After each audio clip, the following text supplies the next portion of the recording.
What's up everybody, welcome back to the channel. In this video we're going to be going over the top 6 tools and equipment that are going to help you grow your retail arbitrage business. One thing that I want to mention before we start this video is that if you have to choose between buying these tools or equipment or buying more inventory, that decision should always be inventory.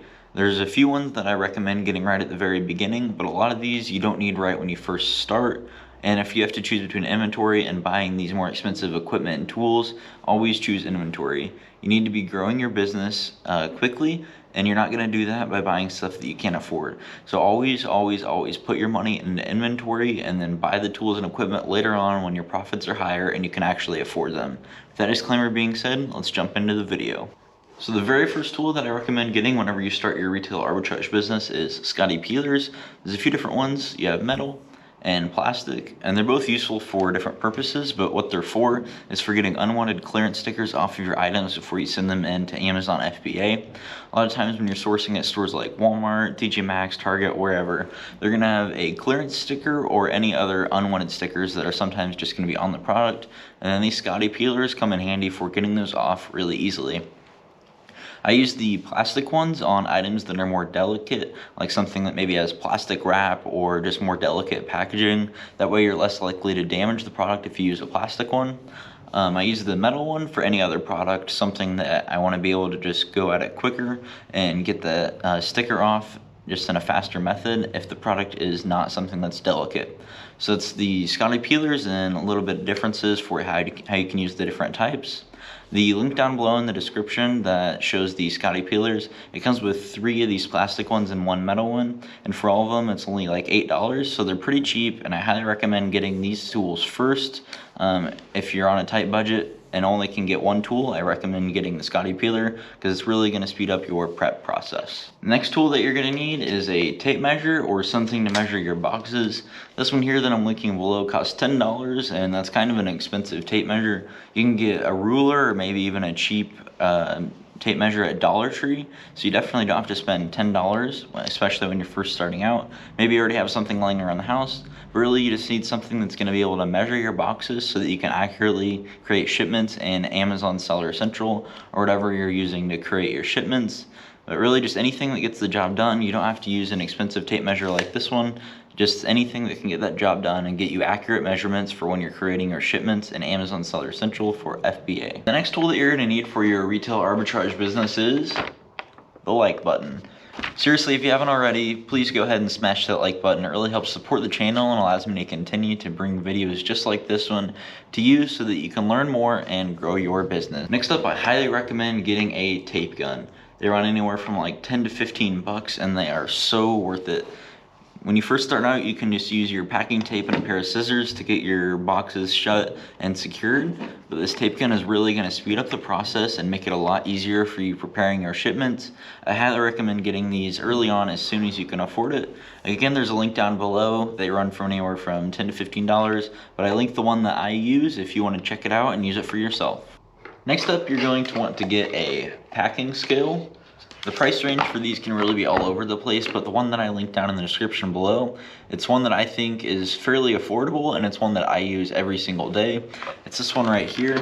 One thing that I really like about it, and I think something you should get regardless of which one you buy, is that this reader is separate from here, so you're able to pretty easily see the weight of your shipments whenever you are weighing them on the scale.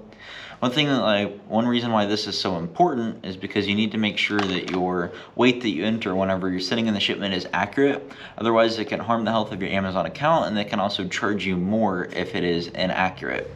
So this is super important, but if you can't afford it right off the bat, one thing that you can use is find a scale that you already have around your house or maybe a friend has, and you can use that for whenever you're first starting out. It's just nice to have a dedicated shipping scale, and one thing that's really nice, like I said, is having the reader be separate so that it's a lot easier to see that weight whenever you are measuring it.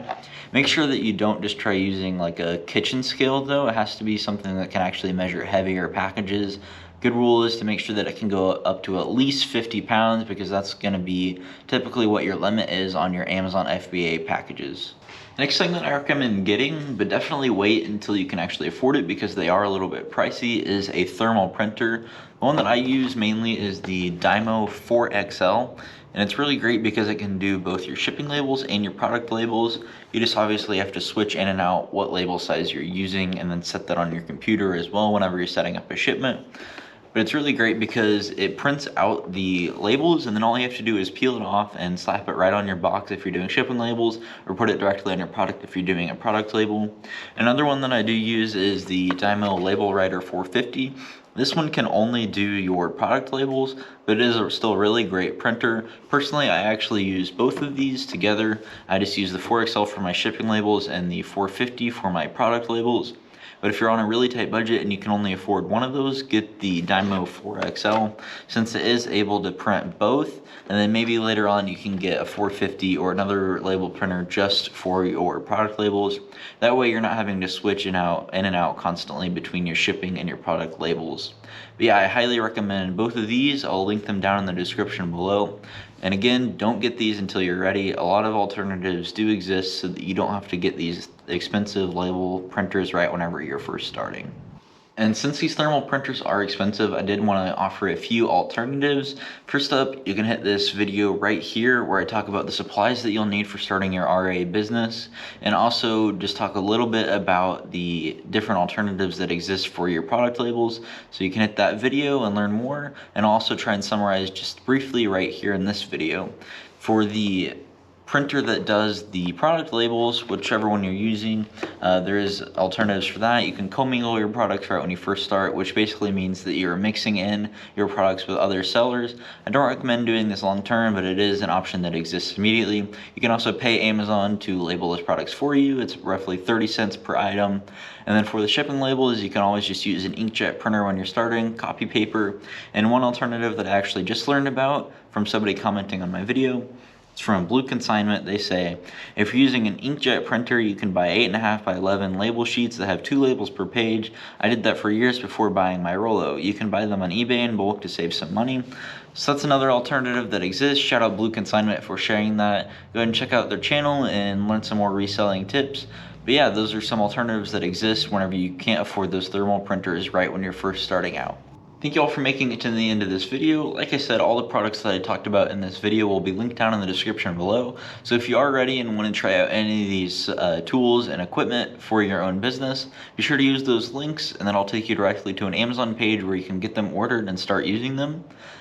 Also, if you want to learn more about how to start selling on Amazon, you can jump into this playlist right here. I'll walk you through all the basics that you'll need to know. And then this playlist right here will show you how I find products in retail stores and just take you on some sourcing trips to Walmart. Thank you all for being here.